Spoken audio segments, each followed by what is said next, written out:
জীবিত ও মৃত। রবীন্দ্রনাথ ঠাকুর।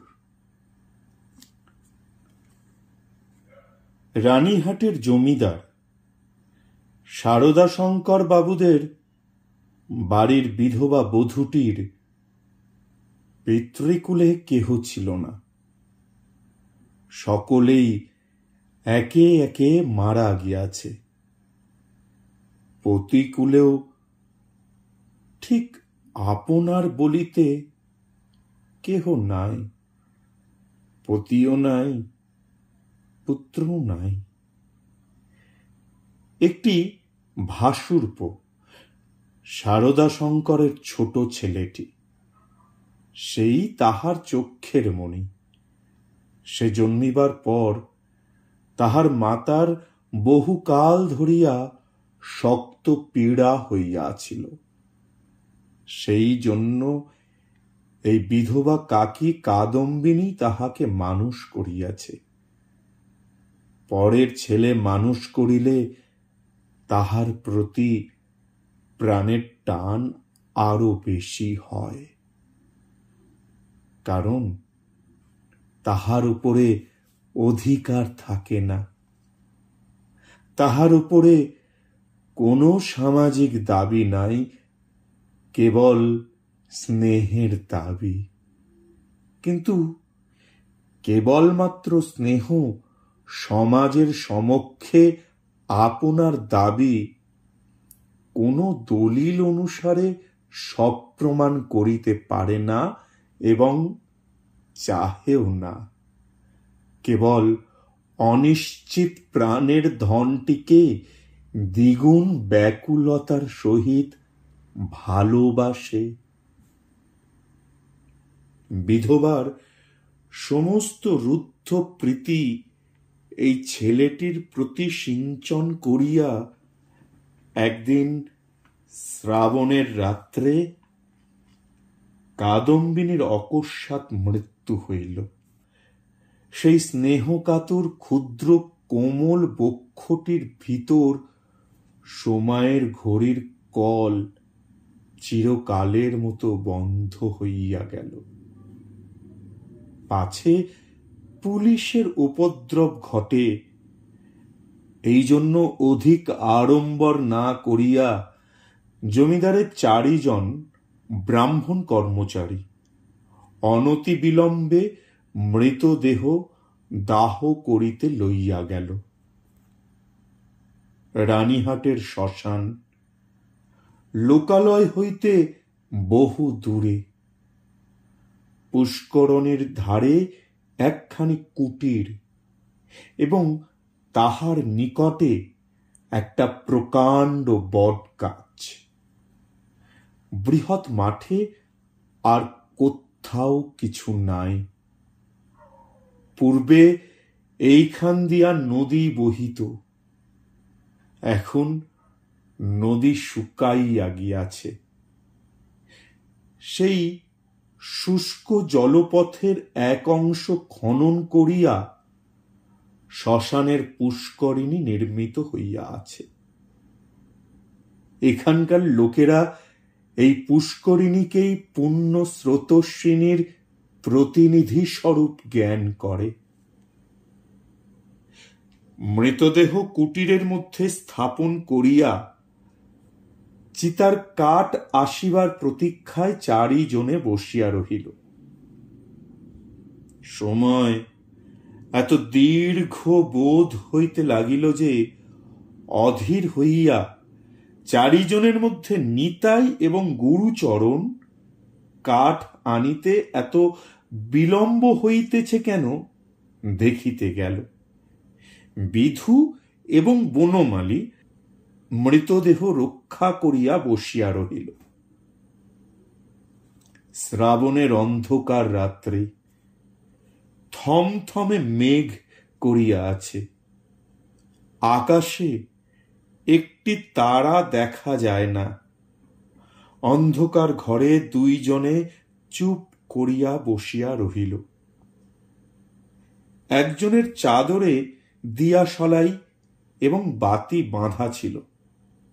বর্ষাকালের দিয়াশলাই বহু চেষ্টাতেও জ্বলিল না। যে লণ্ঠন সঙ্গে ছিল তাহাও নিবিয়া গিয়াছে। অনেকক্ষণ চুপ করিয়া থাকিয়া একজন কহিল, ভাইরে,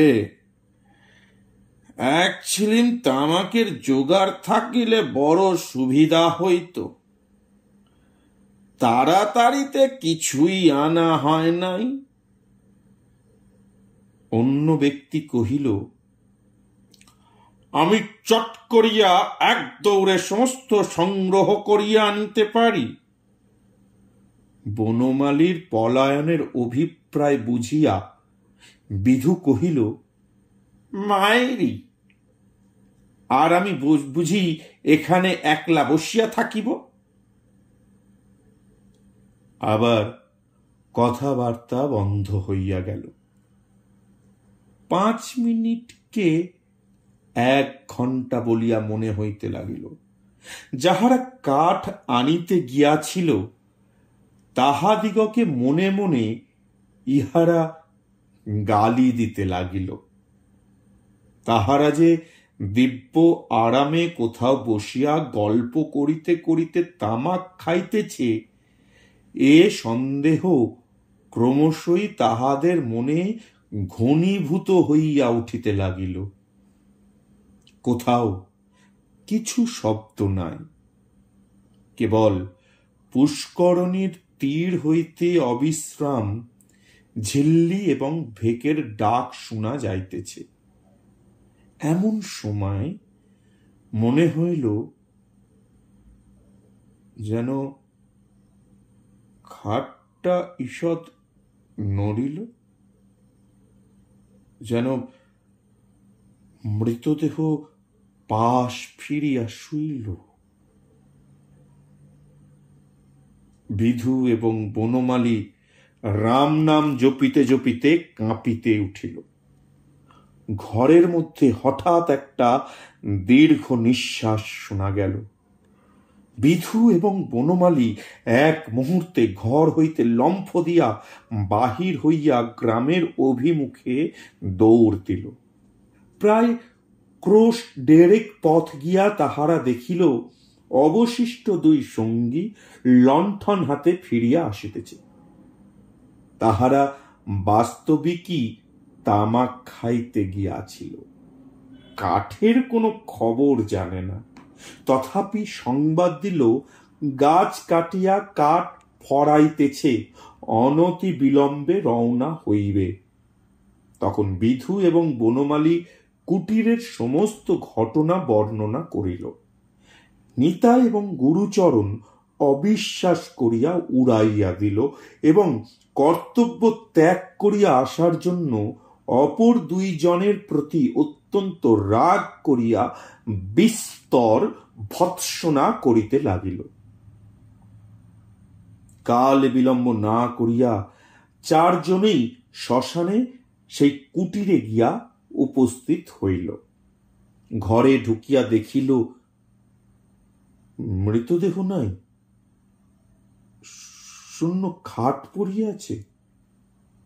পরস্পর মুখ চাহিয়া রহিল, যদি শৃগালে লইয়া গিয়া থাকে। কিন্তু আচ্ছাদন বস্ত্রটি পর্যন্ত নাই। সন্ধান করিতে করিতে বাহিরে গিয়া দেখে কুটিরের দ্বারের কাছে খানিকটা কাদা জমিয়াছিল, তাহাতে স্ত্রী লোকের সদ্য এবং ক্ষুদ্র পদচিহ্ন। শারদাশঙ্কর সহজ লোক নহেন। তাহাকে এই ভূতের গল্প বলিলে হঠাৎ যে কোনো শুভ ফল পাওয়া যাইবে এমন সম্ভাবনা নাই। তখন চারজনে বিস্তর পরামর্শ করিয়া স্থির করিল যে দাহ কার্য সমাধা হইয়াছে, এইরূপ খবর দেওয়াই ভালো। ভোরের দিকে যাহারা কাঠ লইয়া আসিল, তাহারা সংবাদ পাইল বিলম্ব দেখিয়া পূর্বেই কার্য শেষ করা হইয়াছে। কুটিরের মধ্যে কাষ্ঠ সঞ্চিত ছিল। এ সম্বন্ধে কাহারও সহজে সন্দেহ উপস্থিত হইতে পারে না, কারণ মৃতদেহ এমন কিছু বহুমূল্য সম্পত্তি নহে যে কেহ ফাঁকি দিয়া চুরি করিয়া লইয়া যাইবে। গল্প শুনতে আমরা সকলেই ভালোবাসি, তাই না? আরো মজার মজার গল্প শুনতে আমাদের এই চ্যানেলটিকে লাইক করুন, সাবস্ক্রাইব করুন, শেয়ার করুন।